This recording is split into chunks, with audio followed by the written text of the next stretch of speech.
Praise the Lord church, praise the Lord.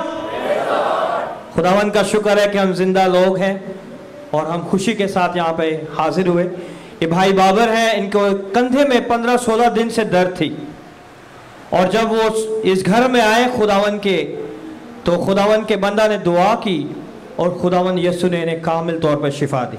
Hallelujah. अपने बाजू को हिला के दिखाएं इनको और जोरदार हिलाएं, ऐसे हिलाएं।